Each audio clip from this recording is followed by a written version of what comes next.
Hello everyone. We are back for a video and today we are going to be making some candles. So I have made these gorgeous jars. So these are little cups in ceramic.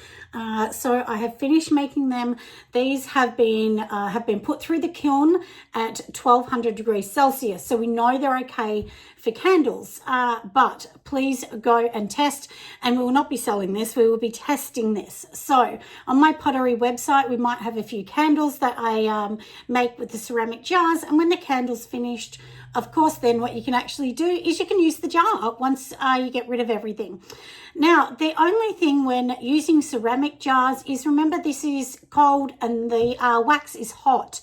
So you do need to be a little bit careful. So one good thing that you can actually do is you can sort of put some warm water in this, tip the warm water out, make sure the jar's still warm, wipe all the water out, and then of course do the wax. But I'm inside my house, so what I'm going to do, rather than put this on a cold bench, I'm going to just put a piece of wood under it, or you can also put, like a towel or something like that under it, just so that it's not getting the really cold bench, because it is winter here. So anyway, we're going to see what happens, but these are fine to even have coffee in. So obviously boiling water would go in this and it would be fine. So, so if you know what I mean, like obviously it can handle the heat. So what we're going to do next is I do have the wax melter on, and we are going to measure the jar. So I'm going to show you how I do that to give you an idea of, what wick you're going to use and so on. But of course, please note, you will need to test things. So anyway, let's get going. Let's make some beautiful candle in here. So everyone, I have everything set up here. This is my little towel. It's just sitting on a board. And then of course we have the jar. So like I said, this jar has been fired in a kiln at 1200 degrees. Actually, I think it's been 1280 degrees Celsius. So we know it can hold the temperature. So now what we want to do first is we want to establish what kind of wick to start with. Now, of course, this is going to be a bit of testing. So what you're going to do is you're going to get your ruler. Of course I'm in Australia, so I'm going to be working with centimeters. So on here, we're going to be going across the top. So if you can see the inner to the inner, this is what we want to measure. So if we put our ruler here, we can see that this is roughly about 7 centimeters across, or 7.2 centimeters across. Now, I'm going to start with a wick from Pure Candle Supplies because I do like their wicks. I've used them for years and I know that they're pretty good with the wax that I'm using. So we're using coconut wax from Pure Candle Supplies as well. And in here, I have actually bought this from them. So it is a PT 75 or 175. So what that actually means is generally, you go onto any website and they will tell you how wide the wick is going to work. And then of course you do your testing from that. So if I measure across here, like I said, it's roughly 7.2 centimeters. So the 1.75, it says that it will go up to 7.5 centimeters, which is just a little bit bigger than the jar. But I know with using coconut soy wax that I'm using, generally you do need to go up a tiny bit, just a little bit, not much. So this will be a great starting point. And now what we're going to do is obviously we're going to be popping the wick in here. We want to make sure it's centered, as close to center as we can. And then we're going to pour the wax in, mix the fragrance, of course, and get going. And then I'm going to leave this for a couple of weeks. And then what we're going to do after that is, of course, then we want to test it. So, this video is going to take me a couple of weeks to get up and going because I want to do some testing just to show you the process. And, what you want to do when you're testing is you don't just want to burn it. You want to, write, for instance, how long it took, to get, after 2 hours, how far it's burning, after 3, 4, and then do a power burn for 8 or 9 hours to see that the jar can hold the heat. Because most people, even though you tell them not to do that, they will do that. They also will not cut the wicks. Most people will not do that.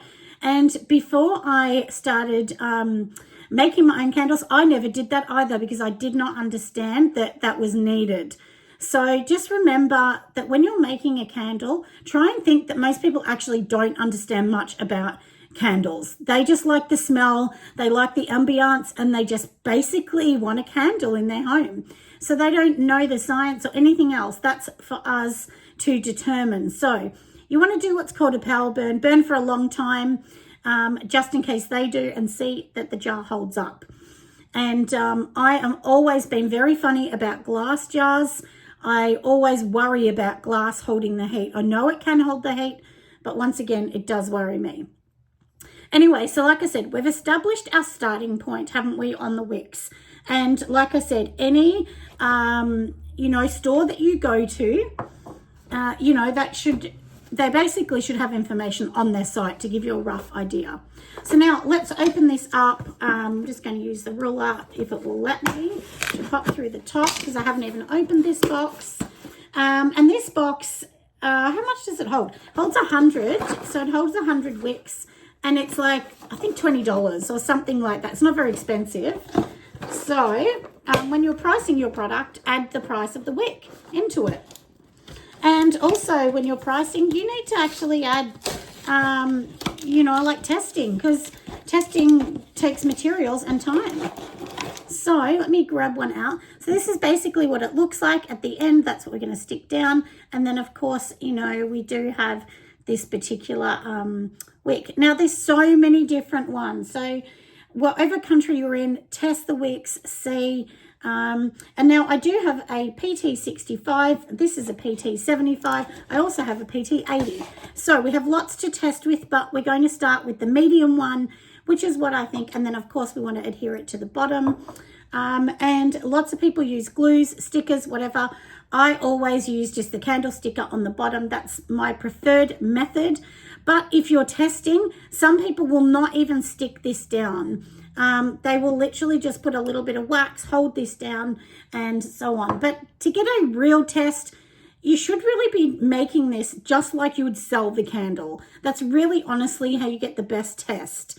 But anyway, let's get going. Let's make this. Let's get the stickers, and we'll get making. Now, before we get started, I wanted to show you a couple other tools that you can use.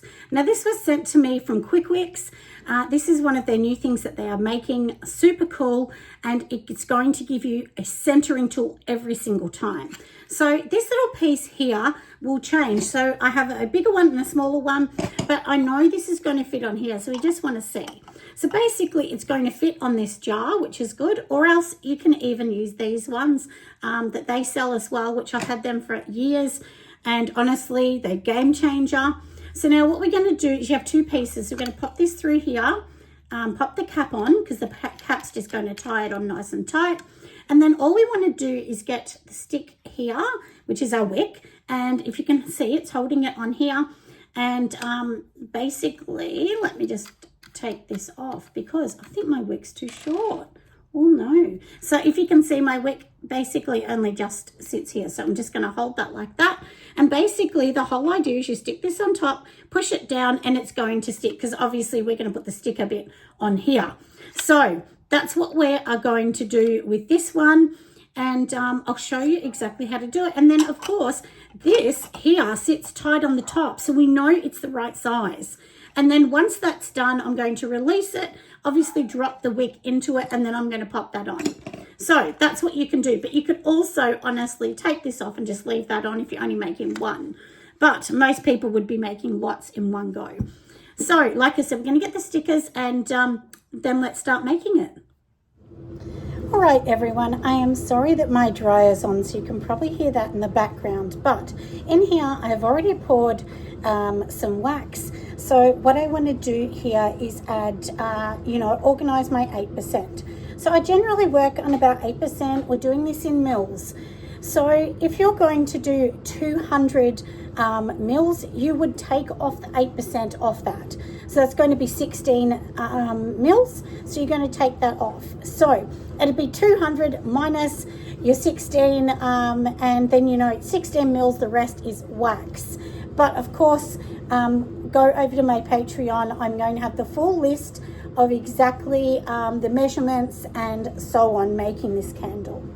So here I have made up my own blend. So this one here is my Australian Beach, and it has lots of different fragrances in it. So you can mix your own fragrances as long as you get them from the same place and you feel that you're confident enough to do it. So in here, let's just add what we want to add in here, which is going to be 16. So let me just add this in. It's better to add less than more if you're worried you'll make a mistake. So here I just have a kebab stick. We are going to stir this up. And you know, you want to stir this up for 2 minutes. I know that it's annoying doing it for 2 minutes. And hold on, I'm going to turn my dryer off.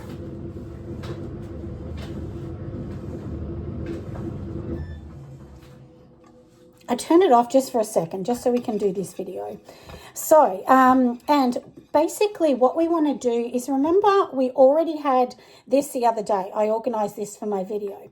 So now what I actually want to do is I want to just keep mixing all of this up. And then what I want to do is I want to pour this into here. And I'm going to show you how to do a test candle. So like I said earlier on in the video, you can use a wick and make it from scratch, but I'm going to also teach you how to do the testing method. So the testing method is just pouring the wax directly into the container. And then from there, what we also want to do after we've done all of that is then we are going to put our wick in, and I'll show you how to do a wick. And the reason we will do it this way is so that you can pull the wick out if it's wrong, and then you can just heat gun over it and so on. But I'll show you how I do all of that. And now look, it looks pretty smooth. Often you can tell with candles if you haven't mixed the fragrance well, because what happens is, you know, you've got your fragrance here, and a fragrance is an oil. And so then the oil will sort of bead and it just doesn't look really smooth. So you want to make sure it looks smooth so that the wax and oil all combines and looks beautiful. Now, I know you may see those discount stores around. There's plenty of them, and they might sell oils that are $2 or $3 a container. I would not recommend using them. You don't know what is in them, and they're generally not for candle making. They might be just to put in a melter or something, but I don't advise using them for candles you're going to sell. Pay the actual money from a supplier and go to a supplier that is regulated. So, and they will be following all the candle rules that they need to follow and all the perfume rules that they need to follow. So inside here, it's all looking beautiful, isn't it? So we're going to end this little bit. And now we do have our jug. Now, I did say the other day, keep it on a towel or something. So I'm just going to move my towel.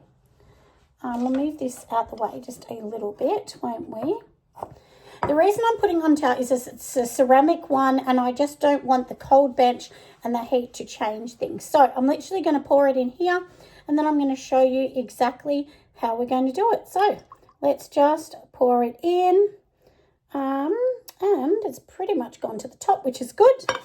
And anyway, I'm going to leave this here until this does its little thing, and until it sort of melts all over and totally solidifies.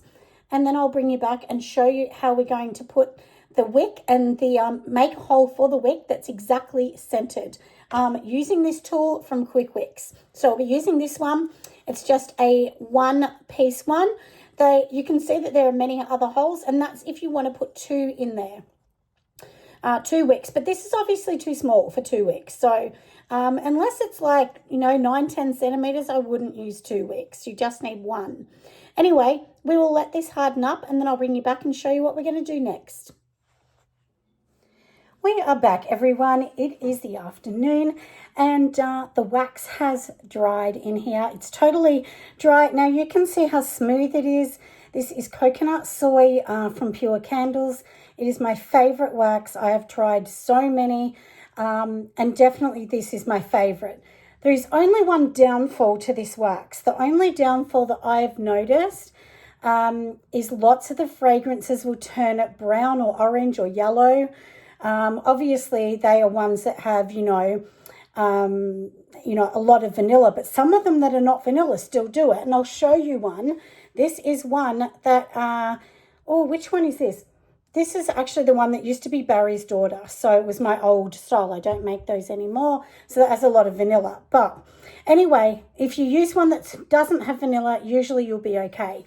So now let's just show you. So on top of here, basically what we're going to do is get this, and we literally want to sit it straight on top.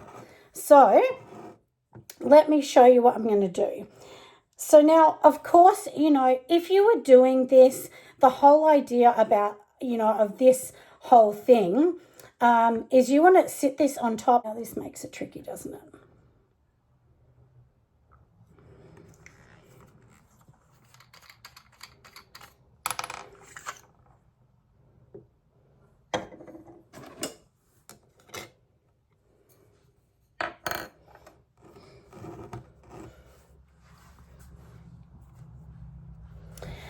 Okay, so we are going to start a little bit differently. So one thing I didn't think of during my making is, so we've got this here, and of course if I sit this on top and I've filled it with wax, well, of course it sits above, doesn't it? Now you could probably still kind of do this and get roughly where the center's going to be. Obviously you're going to sort of hold it and you would know. Another way what you could do is you could actually put one of these, which is still from the same company. This sits perfectly on top, if you can kind of see, goes around the rim and it's perfect. And then what you could do is you can get a kebab stick, and so you can see where the wick's going to go. It's going to go in this little bit here. So you could pop this down and push this into the wax. So, and then you're going to get your line. But like I said, you can also do this, and I can tell, like, you can see where this is sitting, that it's even, so, and then you're going to get this poppet bait basically through the middle. So you're going to sit that on top. So this is another trick. Pop this through. So now let me move the camera just so you can see a little bit. So can you see the stick that I've got popped through the top? And then I'm just going to literally push down on it. And the only reason I'm going to do that is that we can get a hole in the middle. Take this out. Now, can you see the hole is directly in the center? So it's a little bit more tricky doing it like this, but what we want to do is be able to put this through the center, push the stick in, which this is just a kebab stick. It creates a hole. Now, what we want the hole for is, of course, we want to be able to put the wick through that. So now, of course, I used the spiky bit of this kebab stick. So I'm going to turn it the opposite way just to, wiggle it around, and it kind of sits like this. So I'm going to take it out. Now, the hole here is this. What we can do now is just push the wick in it. So let me just double check that I've got the right one. So this is a normal one. So you cut off the end, or usually what you would do is use the spare bits that you've already cut off. And I'm just going to show you. So basically pop it in here. So you can see it's sitting in here. And now what I'm going to do is grab a pair of scissors or, wick cutters, whatever you want to use. And we're just going to cut that off. So let me find where it is. I've got to find some scissors now. Hold on. All right, I am back, everyone. So I've grabbed some scissors. We just want to cut this off. And this is a test, so it doesn't really matter. So here is the wick. You can cut it smaller if you want. I've left maybe 1 centimetre. And the good thing about this is you can sort of pull this out. Let's just cut a little bit more off. And this wick is hitting the bottom. So you can see it's sitting here. And of course, this is dry, but it's still a little soft. So I'm going to leave this a little bit, and then we're going to do some testing. And you can see I've been doing pottery because my hands have clay on them. But anyway, hopefully this has helped. And hopefully this gives you an idea of, making a candle, testing a candle. And then if you do this and this isn't working and you need to test one going up or down, you literally pull this back out. And after you'd burn it, it's going to be warm. And usually I get tweezers and just pull it back out. But it will literally come back out. It will seal the top. And then that is it. So how easy is that to create your own candle, test your own candle, and so on. So now for this one here, what I'm going to do is I'm also going to be, I will do a recording sheet and I will do a document that will go up to Patreon. So the Patreon members will get that. And, you know, so then hopefully that helps them. So if you want that, just go over to Patreon. You'll see everything else. But otherwise, I hope you've enjoyed the video on YouTube. Make sure you give me a like. And of course, don't forget to subscribe to the channel. And you'll be able to see lots of things from candles to pottery to some beautiful other creations. Anyway, I'll see you next time. Bye, friends. Here's just a little recap, everyone, so that you can see the tools that I have actually used and, of course, the cute little candle. Now, I'll wait for a while and I'll burn it and see how it goes. I'll let you all know. Check it out on Patreon and I'll leave all the details of how the burn test went.